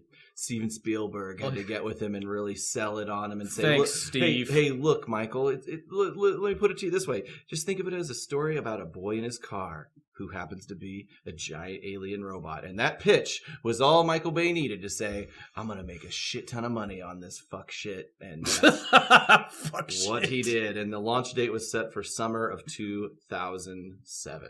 Yep. So that was disappointing. The beginning of the end. And then we had another decade of those movies. That's true. I think we have one more exciting segment that we'd like to do before we close out the show, which is, well, Brian, I think you could best describe it, but it's a riff on a game that we played in our last episode. Which was so much fun. What was it last episode? Is this a Transformers episode? It was, whether it was a racist short animation or pornography. Okay, racist short animation or pornography. This is a little bit different, though. What have you got No, this going is on? Hallmark movie or porn. Yeah. Hallmark holiday movie or Yes, Hallmark movie they're from all 2005? They're all Christmas related. I tried to do some that were like maybe like some Hanukkah movies, but Hallmark doesn't do Hanukkah movies, so it's all Christmas related. Okay, all right. Awesome. So how do you ready want to do play this? None of it's from 2005. No. Okay. So how do you want to? I'm gonna read- It's with our holiday theme. Yeah, I'm gonna read. Oh yeah, this is a Christmas episode. That's right. So how do you want to work this? I'm gonna read the title, and you just guys guess whether it's Hallmark or porn, and then I'll tell you what it is, Aaron, and I'll tell keep- you I'll keep track of our score. a little bit about it. Okay, All right, ready. we're The ready. first one is Finding John Christmas. I think it's Hallmark. I'm going to also say it's Hallmark. You're both right. It is 2003. Valerie Bertinelli sees a photo of a mysterious stranger. Valerie Bertinelli. I know, it's a joke from Family Guy. Oh, okay, sorry. I like that. She sees a photo of a mysterious stranger performing an act of bravery, thinks it's her long-lost brother, then tries to find him with the help of Peter Falk, a Christmas angel. Are you also, when it's porn, going to put a plot Yes. summary? Now, well, you had me at act of, and I was like, "Ooh, an act of what?" Mm-hmm. And then you said bravery. Yeah. Yeah, I don't know. Oh yeah, this is Christmas Hallmark. There's a crazy amount of Hallmark movies. Oh, yeah, they cranked that shit out. The next one is All She Wants for Christmas. Oh, man, I can go either way on that one. I'll go. You pick one, I'll go the other. I feel like these are harder. We'll take turns going back and forth. I will go porn. You're going porn. I guess I'll go Hallmark. It is porn. Ooh. The 2016 film, This XXXmas, the whole family is Oh, coming. no. All of these, by the way, Did they spell coming with a U? Yeah. Just making sure they did that. all of this porn is family related. Oh, I couldn't why? find anything that wasn't. I'm like, why incest is now the in thing? I don't know. Ugh. But I really enjoy the holidays with my family, and this I year's don't know no if different. I don't know if I want to hear this shit. It's not real incest. It's It's like always step siblings, and that's Okay. stupid shit. All I right. did know. I mean, I grew up with That's- a guy who banged his stepsister. Yeah, I don't Yep. want to talk all about the it. time. Anyway, I talk about it all the time. I started spreading Christmas cheer while Daddy was supposedly out of town. Turns out he's just been watching to see how naughty I've been. that doesn't even make sense. Nope. Needless to say, my Christmas gets quite hot as the family starts to arrive, and Christmas Eve ends with the whole family spreading cheer together. God damn it. I This don't is like it. terrible. Nope. It's really bad. All right. Christmas under wraps. That's a tough one. You start this time. Go porn. I'm going to go with Hallmark. It is Hallmark. Oh man, Caleb taking the lead 3-1. It is the 2014 Hallmark's highest rated movie with 5.8 million viewers. You must have just known that. You're a Hallmark lover. It stars I guess the porn one, too. it stars Candace Cameron Bure, I don't know how you pronounce She her last got name. so hot. As DJ Tanner. Yeah, and Christiany. Yeah, minutes. Next one, Snowman. In a fundamentalist, gross kind of way. Yeah. just to Sorry, be- sorry, Christian listeners. Not to We are talking about across- Christmas. Across A very popular holiday in the Christian tradition. Keep the Christ in Christmas. The next one is Snowmance. Snowman's. I'm gonna go Hallmark. We can both choose the same thing if we want, but I'm going to go Hallmark. You're both right. I mean, it's not technically actually a Hallmark movie, but it was too good to not include. It's very much like it. Yeah. The story sounds like it's written by like rom-coms being fed into an AI. Sarah has always been a true romantic, hence her favorite Christmas tradition, building her annual snowman with her best friend Nick. But they call it a snow bow. It's the boyfriend that I. It sounds like the most depressing thing I've ever heard. It sounds really sad. After another breakup right before the holidays, Sarah begins to wonder if she'll ever find true love when a little Christmas magic brings her snowbow to life as the romantically perfect Cole. So sad. Sarah must decide whether to pursue her romance she's always dreamed of or true love that's been right in front of her all along. What, the snowman? No, her friend Nick. Oh, God. I wonder if the snowboat uses a carrot as his dick. Also, yeah. Also, his name's Nick. Like, I see what you did there, Christmas movie. Hope Harper's White Christmas. Harper's. I feel like that sounds like a porn name. No, that just sounds like a porn name. I'm gonna go with porn. I'm gonna also go with because porn. Why would you put the name in? You're both right, but there are Hallmark movies that have names in them. That's where ridiculous. I thought I was tripping it up. But all right. This one has, "'Twas the Night Before Christmas" poem. Yes. Well, they did that. Oh no. "'Twas the night before Christmas, when all through the house the whole fucking family was fucking my mouth."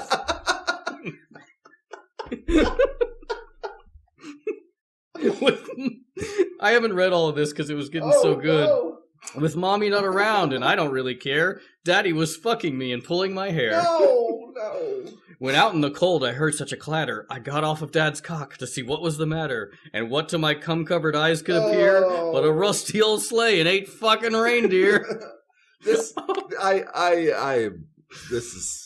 That just sounds, conjunctivitis. Don't get cum in your eyes, everybody. With a crazy old man beating his dick, I knew who was watching. It must be St. Nick. He fumbled his cock and flew up high. He cried, "Onward, you bastards, or it's another black eye." Wait, he's like punching his reindeer? I guess. He abuses what him? A dickhead. Jesus. Then down the chimney his old fat ass fell. He set on the fire and let out a big yell. While my brother was stuffing my stocking with his massive cock, which is a bit of... You're trying to rhyme at this point. It was so good. It was doing good up until that point, too. My family bared witness, then joined in the fun. We all kept fucking until up came the sun. I heard St. Nick say as he came on my face, "Merry Christmas to all. Now on to the next place." All right. Wow. 2 more. All right. 2 more. Here we go. Christmas Spirit. This is a tough one. Is it spelled Christmas Spear, S-P-A-R it is hyphen I-T? It's spelled like you'd normally spell Christmas Spirit. I'm going to go with Hallmark. I feel like there's 2 more. The only way I can catch up is if I go against you. So I'm going to go against you and say it's porn. It is porn. Yes! All right, not over yet, dude. 5-4. When Scrooge, like stepmom Rena Sky, rejects Shyla Jennings' lesbian love for Ella Alexandria, a Christmas spirit hauntingly reminds the miserly mom of her own pussy-licking past. Ravenous tries extra hard to be both mommy and daddy to stepdaughter Jenna Reed, but when her workaholic husband won't come home for Christmas, will she revert to her lesbian tendencies and fuck her own stepdaughter like a Christmas wish come true? Oh, God. Yep. A lot of coming true. Yes, well, you know. Yeah. Single Santa seeks Mrs. Claus. You go first this time. Single Santa seeks Mrs. Claus. Yeah. All spelled like you'd expect. It sounds really wholesome, but so did Christmas Spirit. Mm-hmm. So it's tough from that angle. I want to say Hallmark, but at the same time, it could be porn. I mean, there's a 50% chance. It's true. Almost a coin, exactly. My dear boy. I'm gonna go Hallmark. I'm also gonna go Hallmark. You're both right. I win. Caleb. By 1. This that one was a good rate. That was fascinating. It was 2004. Crystal Bernard, who is Helen on Wings, is a Type A ad exec, single mother, looking for the perfect Santa for her ad campaign, which is definitely an executive's job. That's not a casting director or anything like that. That's what she does. She's doing this for days. She's micromanaging it. She's son, Type A, they say. Exactly. Her son writes a letter to Santa wishing for a new dad. Cut to the North Pole, where it's this time... Why is he wishing for a new dad? Because she's a single mom. His dad's dead. Oh. Just because she's single doesn't mean the dad's dead. Oh, sorry, his dad's dead. And that's why she's lost her Christmas spirit and hope and whimsy. Okay. Her son writes to Santa, the North Pole, it's time for Santa's son, Nick, to take on the job of Santa Claus. God. Nick, played by Steve Guttenberg. But there's a catch. He has to find a Mrs. Claus before Christmas Eve. So I think you can probably watch the rest of the movie in your head, know how that goes. Steve Guttenberg and Helen Hunt. What a dynamic duo. No, Crystal Bernard. Helen from Wings. Oh. I was picturing Helen Hunt this whole time. That works too. And I was going to say, that is great casting for that role. That is pretty good casting, actually. But it's not who it was. I tried to look for one that was both porn and Hallmark. The closest I could come was a Hallmark movie called Time for Me to Come Home for Christmas and Come Home for Christmas. The porn being Come Home for Christmas. A lot of the porn were not very clever, like Spend Christmas in My Ass, Ho Ho Ho's 3, Merry Fucking Christmas. That was the fun, That's it. That was a fun game. Welcome to our show of Hallmark or porn. I love it. I can't wait for our St. Patrick's Day. That was awesome. Yeah, that's great. I love it. Well, I guess we could probably wrap it up. Is there? Ryan, I don't know. Did you have some kind of announcement? Oh, you said you had something you wanted to talk about. Yeah, I was going to say my New Year's resolution, which was like, I feel like I just haven't been doing my best for myself. And so I think I'm really going to refocus. I'm going to take some classes. I'm going to maybe start meditating. And so I just really need good things to do. Yeah. So I'm going to stop doing the podcast. And Now, just weeks ago, you were talking about how much you loved it, and now it's really like the shining bright beacon of hope in your life. I didn't know this was going to be a confession, but I've gotten sober. Congratulations. I'm surprised I'm just now hearing about this as well. I mean, it's crazy. I know. So, yeah, I'm going to take some me time. I'm going to work on myself. Much me time? I don't know, 12 months. We can reconvene after the new holidays. Oh, my gosh. Yeah. Right. We can...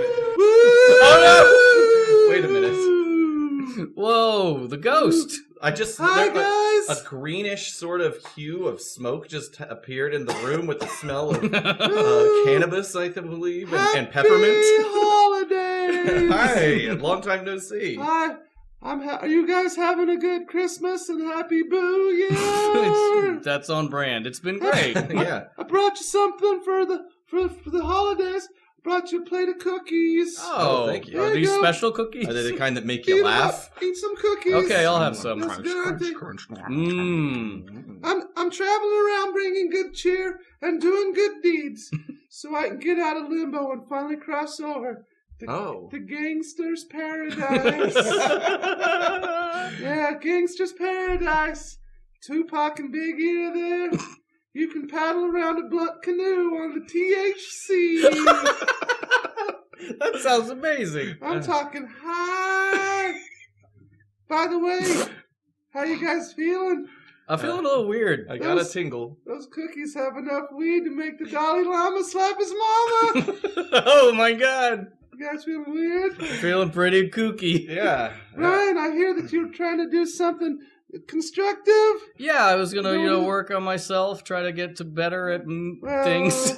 I want to show you. I gotta do a good deed. I want to show you what life would be like if you weren't involved with the podcast. Oh my goodness, this is a real gym. No. Hang on, I know the weed. The cookies. Hang on, here, buy the ticket, take the ride.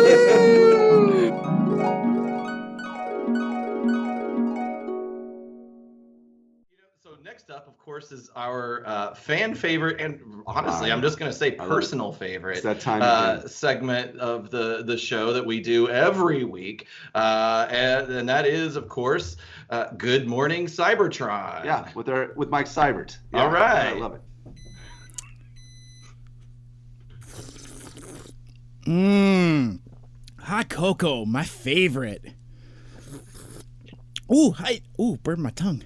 I'll add a few more of these little mini marshmallows here, but not too many. I don't like how I feel when I have too much sugar. I used to drink coffee, but it's just too darn strong. Anyway, hi there, ladies and gentlemen. Welcome to Good Morning Seibertron.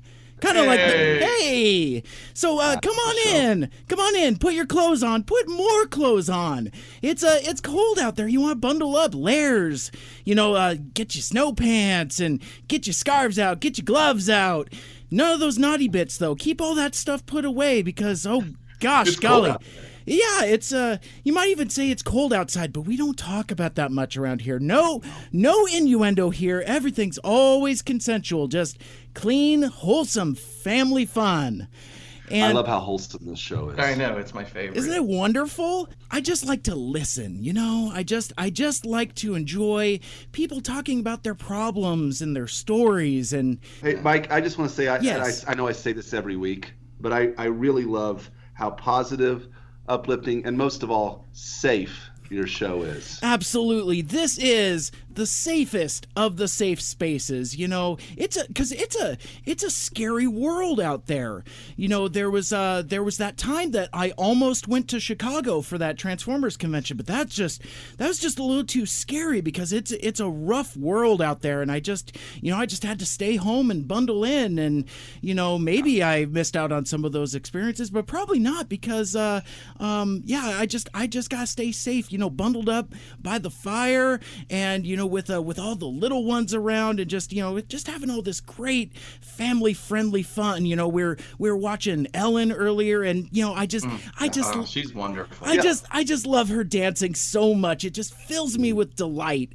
I just enjoy being with you guys so much. It's we enjoy being with you too.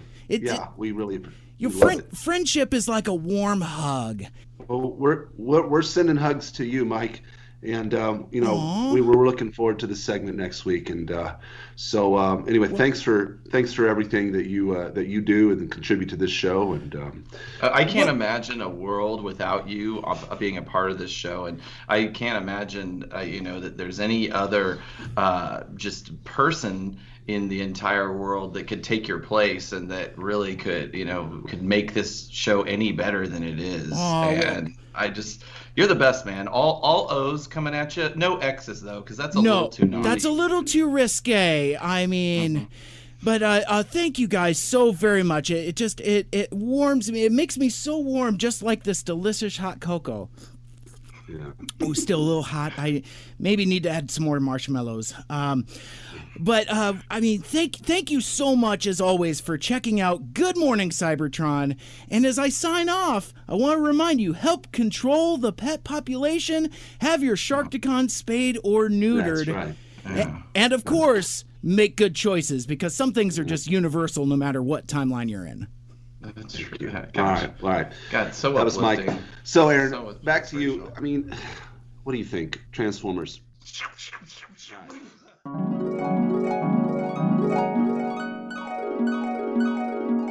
Oh my God! Whoa! I didn't like that at all. Wow. Well, that didn't go as planned. That seems not. They seemed pretty happy. Yeah. It really didn't seem like it. Like in the movie, people are.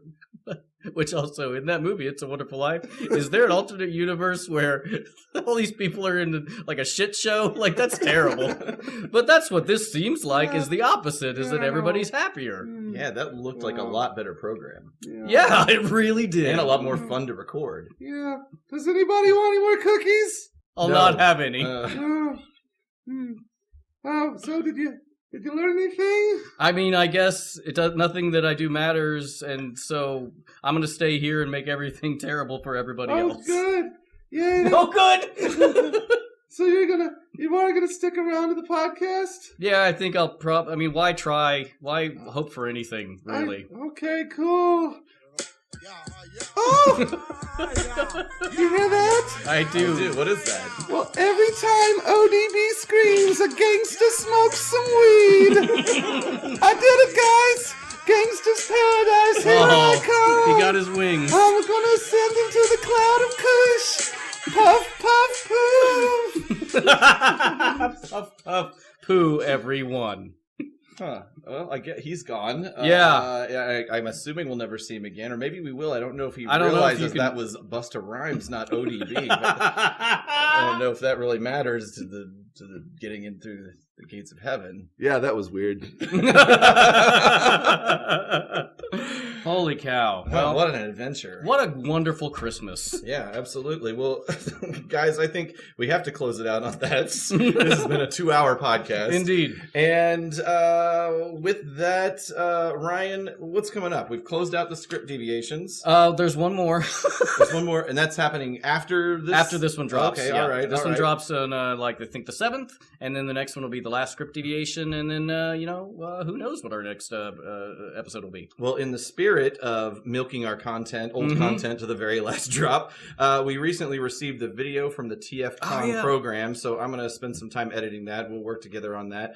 And even though it's a bit repetitive, there's so much visual stuff that happened with that. I'm really looking forward to getting that out. And plus, Ryan really worked hard on a lot of drawings. We worked hard on writing it and illustrating it. So it'll be the best possible version of that. Absolutely. So that's on the horizon. So please continue to listen and subscribe to the show on Apple Podcasts, Stitcher, Google Play, and TuneIn. If you're an iTunes user, subscribe, leave a review, all that good stuff. Follow us on our social media, Twitter, Facebook, and Instagram, all of them at APodDcast. Visit our web presence at autopoddecepticast.com. Peep the shop, check the merch, buy something. Yeah, and if you want to hear our talk about, we all went to see the Bumblebee movie recently, and we talked to Mike Seibert about it over on his show, the Mike Seibert Radio. So if you missed that, check that out. I think it's dropping probably before this episode. So it's already in existence. Go listen to it now. If you want to continue to hear our voices after 2 hours, you can go over and good Lord, is anyone still tuned in? That's right. Thanks, everybody. Happy holidays. Happy New Year. Bye. Bye.